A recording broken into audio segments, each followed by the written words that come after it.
Looks like we're live. Yes, we're live. Thanks, Sonia. Okay. So I'll call the meeting to order. I'd like to say good morning, everyone. I'm Adele Emery, the chair of the board's Building Investment Finance and Audit Committee, and I wanted to welcome you to the public session of today's committee meeting. In light of the need for social distancing to limit the spread of COVID-19, we are holding the committee meeting virtually as we have for the past several months.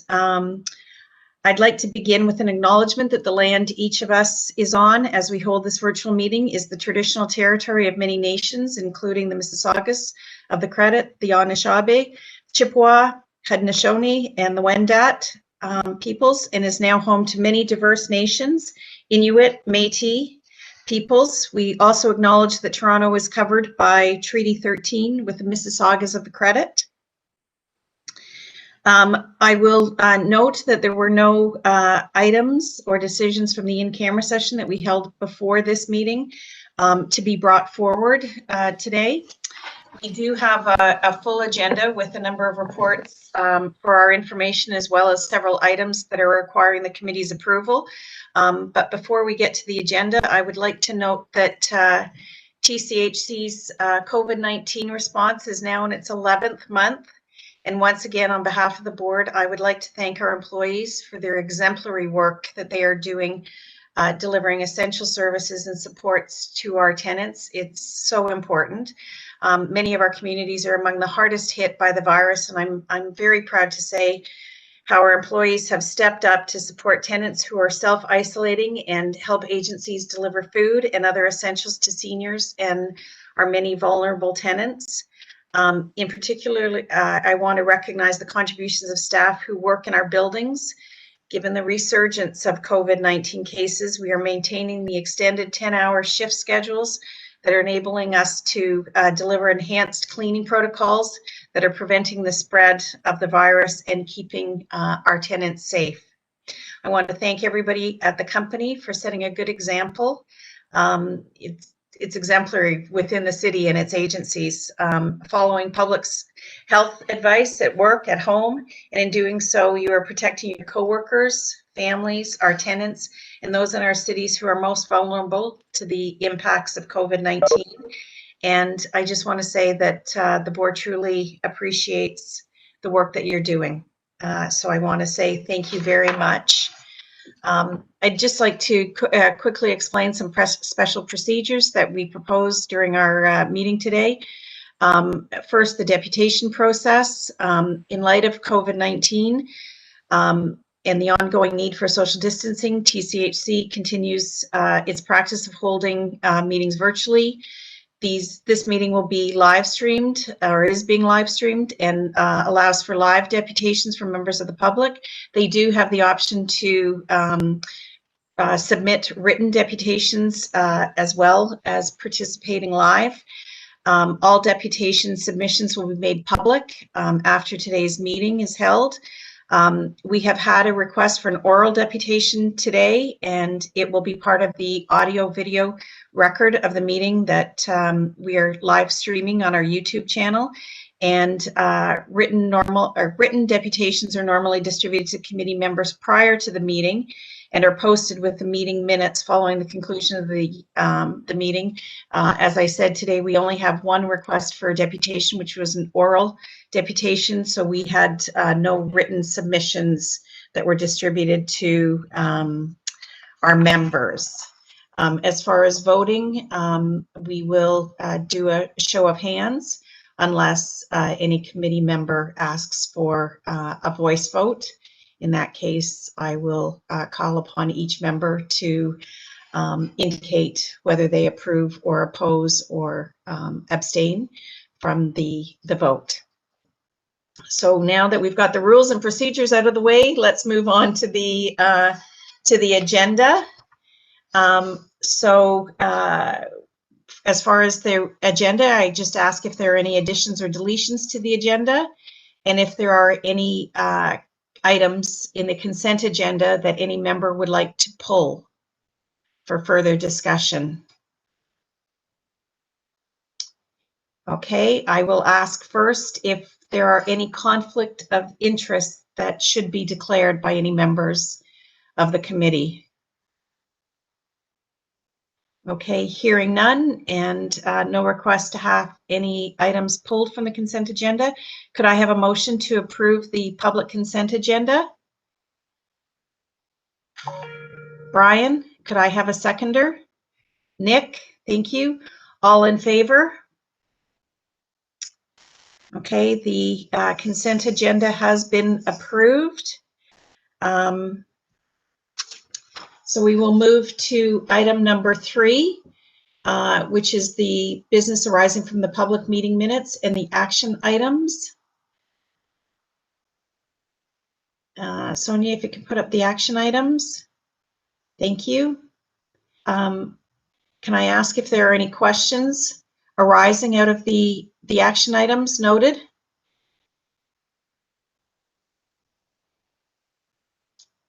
Okay, hearing none. Could I have a motion to receive the action item update? Brian, I can see you. Thank you. Could I have a seconder? Amanda, Nick? Nick, thank you. All in favor? Thank you very much. And as I mentioned, we do have a deputant. Cheryl Duggan is here to speak to item number 6B. And just to be respectful of Cheryl's time, I am going to ask, I'm hoping that she's on the line now. Yep. And I'm going to, hi, Cheryl. Thank you for coming today. And I'm going to give you the opportunity to present your oral deputation to item number 6B, which is the direct award. Yep, gotcha. Everyone Thank can you. hear me okay? Yes, we can. All right, so I'm going to start today by saying that my reason for deputing board and committee meetings isn't to be a make-work project for TCHC board committee or staff members, although that does seem to be how things could be interpreted. My ultimate wish is that TCHC become a leader in something, anything. At the recent governance meeting, I mentioned the need for self-direction within the relationship between the city and TCHC. I do believe that in order to be a leader in anything, you need some allowance for determining your own goals. Now, if one of those is an energy retrofit, you need to be able to advance on current practices, not be lagging years or decades behind. With respect to this particular project, I noticed that there are a few things missing. It's great that a detailed accounting of where the $6.6 million will be coming from. Unfortunately, there is no breakdown of the actual cost. How much of this is to be used for replacing the heating systems? How much is for the ventilation system? I think for $6.6 million, TCHC could be a little more declarative in how these funds are going to be spent. There are also other things missing. When it comes to site work of this magnitude, I personally love to see a site-specific list of capital projects that have been completed in the last, say, 20 years. In this instance, you could clarify if the accompanying envelope work has been done. If you're talking energy savings, then we should also be discussing the windows as well as the cladding in order to keep heat in and the cold out in the winter. If this building has its original windows, for instance, any work on the interior elements will not have the ultimate energy savings impact. Now, let's get to the leader notions that I alluded to at the beginning. Energy isn't just about heating, air conditioning, and turning off the lights when you leave a room. It's also about recycling and harvesting wind as well as solar. So if TCHC wanted to build a leading-edge energy retrofit, you would include a separate side-by-side chute for paper and plastic recyclables, as well as solar panel cladding down one side of the building with a couple mini wind turbines on the roof. I don't believe that chasing the city's agenda is always the best look, especially when the rest of the city has been recycling for decades with penalties for non-compliance, and tenants in TCHC still considered an option that have literally no consequences. I think TCHC could really be an industry leader if you really wanted to. For now, I'd settle for more detailed explanation as to how the $6.6 million will be spent. Thank you for your time.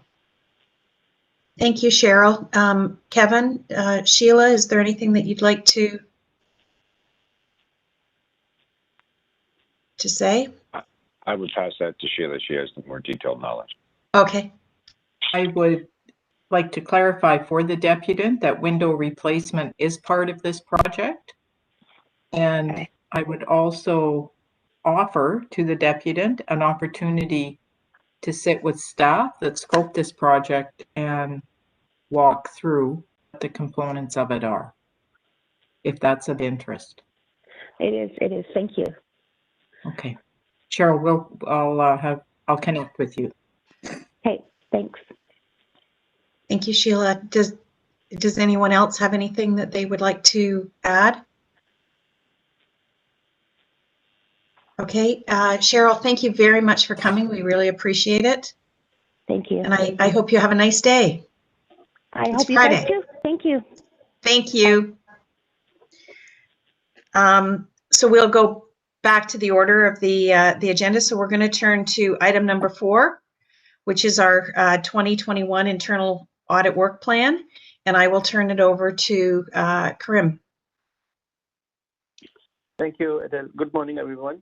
So this is our 2021 annual audit plan, which is at the draft stage now, and we are requesting BIFAC's approval.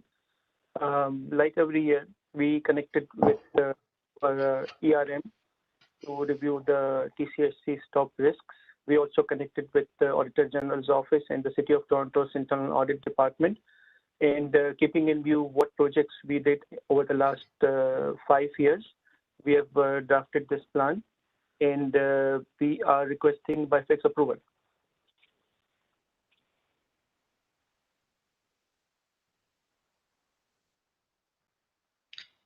Are there any questions for Karim?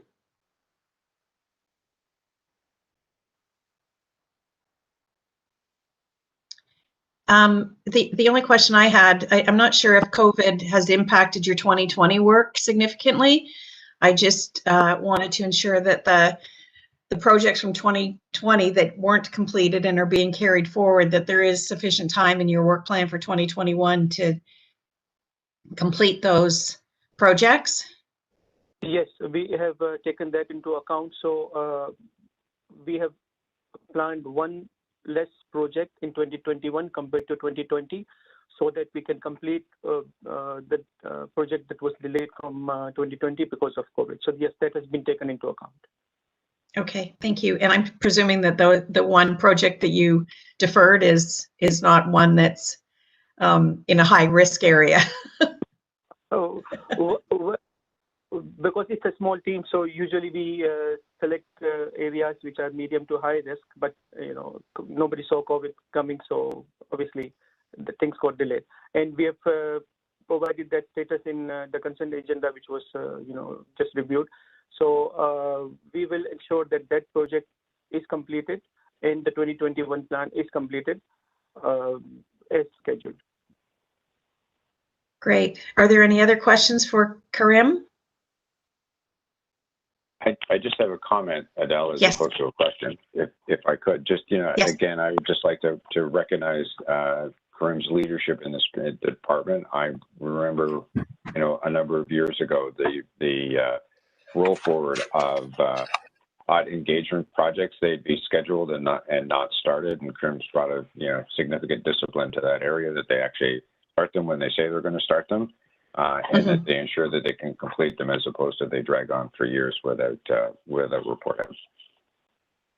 Yes, and certainly BIFAC appreciates your reports. And I also appreciate the cooperation from management, because I think that it is really important that they understand the importance of Karim's work, and that, when he requests an audit, that they comply and not try to defer it. So I appreciate the management's cooperation with Karim and his team.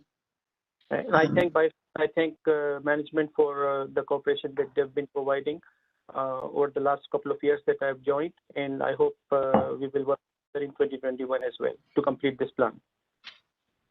Great, thank you. BIFAC really appreciates it. If there are no other questions, could I have a motion to approve the internal audit work plan for 2021. Brian? Oh, Nick, thank you. Brian, seconder. All in favor? Great. Thank you very much, Krim. I really appreciate it. Thank you all. Thank you so much.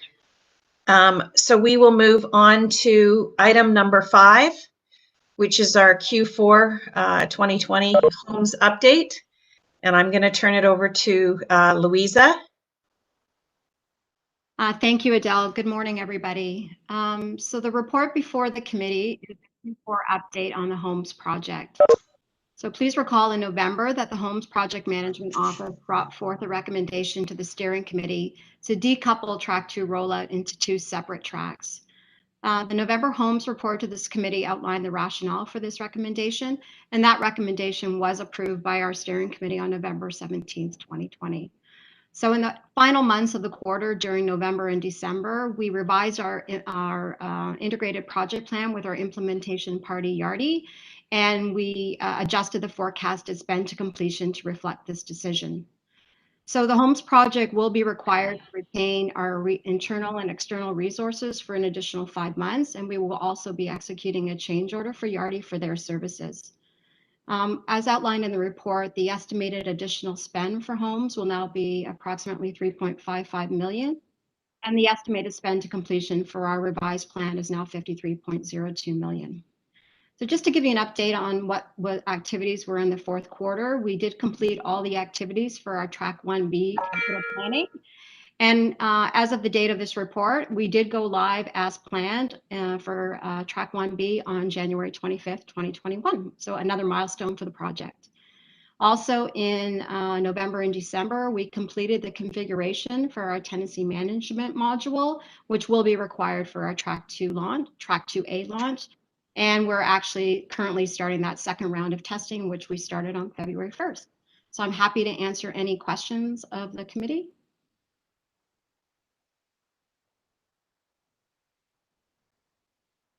Does anyone have any questions for Louisa?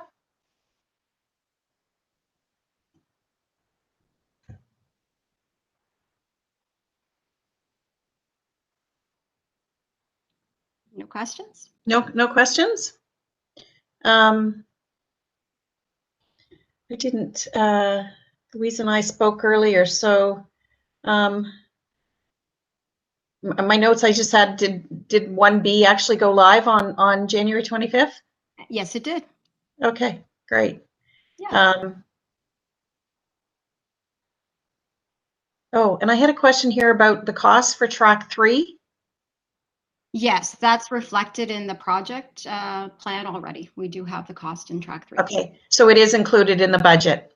Absolutely, yes. Okay. Okay, I didn't have any other questions. No questions from the committee? Okay, could I have a motion to receive the Q4 homes update? I can't. Nick, thank you. Brian, thanks. All in favor? Great. Thank you very much, Louisa. Thank you, everybody. So we will move on to item number 6, which is our facility management report. And the first one is 6A, the change order for compliance measures for the constructor rule and unforeseen conditions to the envelope repairs and structural rehabilitation project at Mornell Ellesmere. And I'm going to turn it over to Alan. Thank you, Madam Chair and BIFAC members. The first item that we have, as Adele noted, is a change order in the amount of $478,000 on a structural and envelope rehabilitation project that we're doing at 110 Mornell Court. The change order consists of $428,000 due to unforeseen site conditions with respect to safety issues that the building inspector has asked that be addressed, as well as additional slab reinforcement that became apparent during the course of the project, and additional costs for relocating Rogers equipment to make sure that our building envelope remains intact. $50,000, the remaining $50,000 is for an additional, for constructor fees for the additional time due to the length of project being extended. The monthly cost for the constructor fee was determined at the time of the project when it was originally tendered. Your approval for this change order is requested. What questions may I answer? Are there any questions for Alan?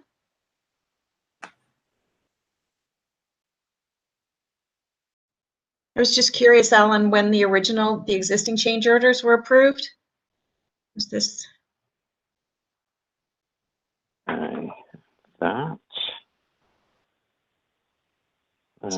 I'll have to get the exact date. I know what they were, but I don't have the dates here in front of me. But I will get them for you. Was it recently?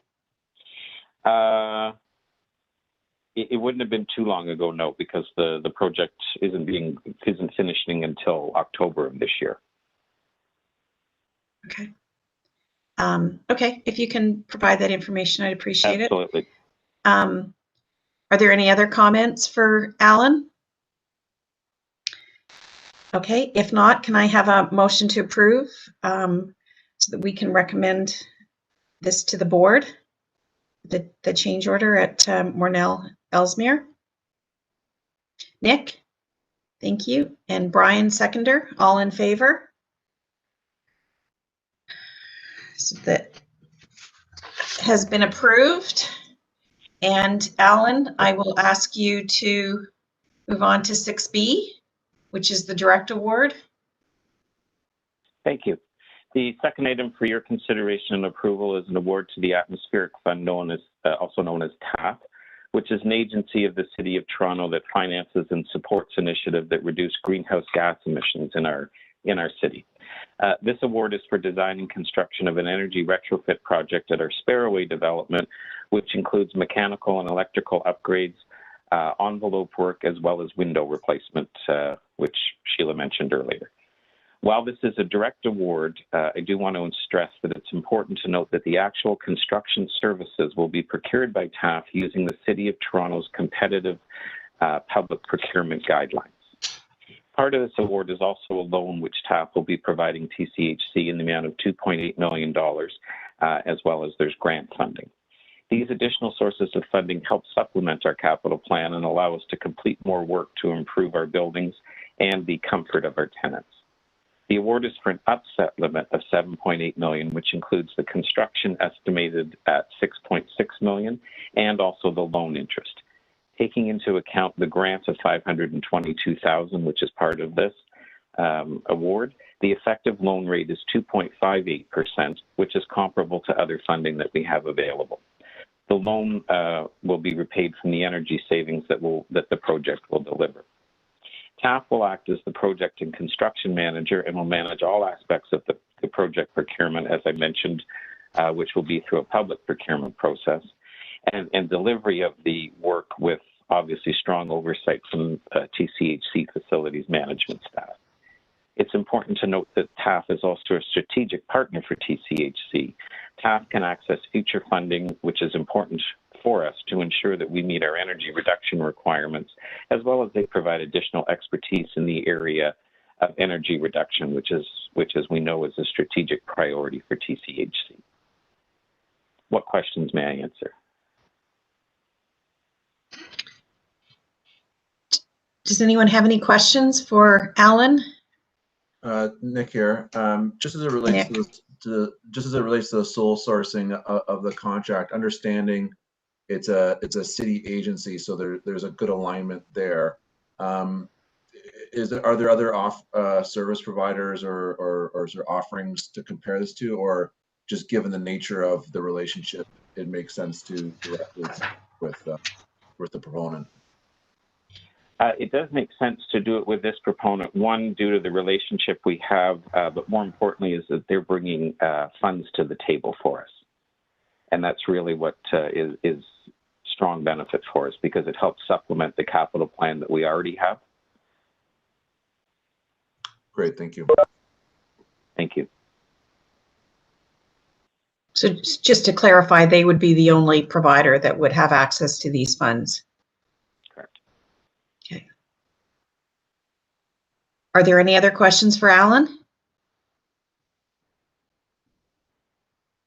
Okay, hearing none, could I have a motion to approve the direct award for integrated project delivery on the energy retrofit at Leslie Finch as recommended? Brian, thank you. Nick, seconder, thank you. All in favor? Okay, that's been approved. So thank you very much, Alan. We appreciate it. Can I move on to item 7, which is our public work plan for 2021 for the BIFAC committee. Do any members have any comments on our work plan? Is there anything that anyone would like to add to our work plan?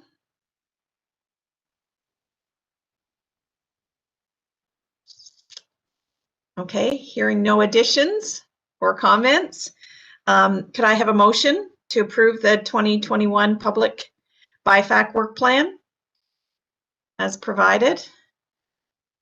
Nick? Brian, seconder? All in favor?